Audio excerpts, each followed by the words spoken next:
येशूने संधी धरली, फिर मागे आल्याच पाऊली, फिर मागे आल्याच पाऊली. टाक पातके येशू जवळी, टाक पातके येशू जवळी, तोच खरा कैवारी.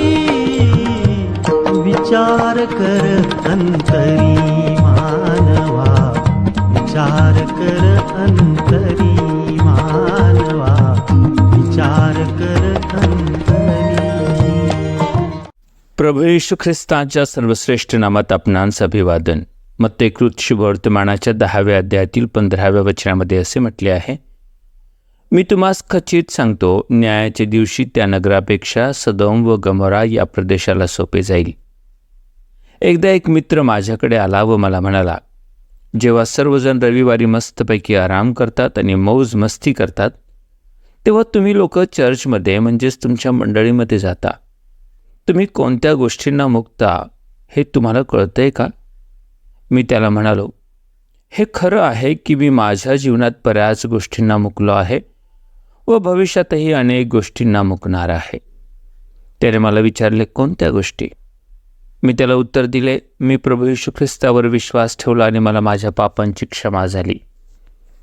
प्रभू येशू ख्रिस्ताने सर्व मानवजातीच्या पापांचा भार स्वतःवर घेतला. त्यांच्या पापांचा जड वधस्तंभ उचलून तो त्याने वाहिला व त्याच वधस्तंभावर स्वतःचे अर्पण केले. तो 3ऱ्या दिवशी मरणातून पुन्हा उठला.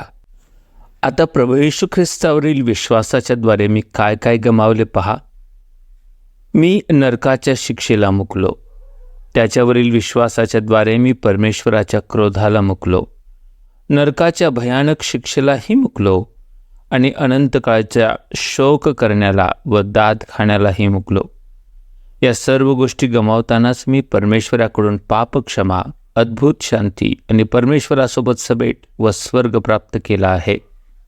सदोम व गमोराच्या लोकांनी परमेश्वरावर विश्वास न ठेवल्याने व पश्चाताप न केल्याने परमेश्वराने त्यांचा अग्नी व गंधकाने नाश केला.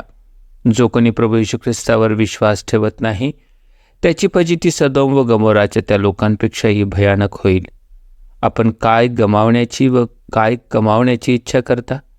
आपण ही पापक्षमा व जीवन मिळवावे ही प्रभुचरणी प्रार्थना. आमेन.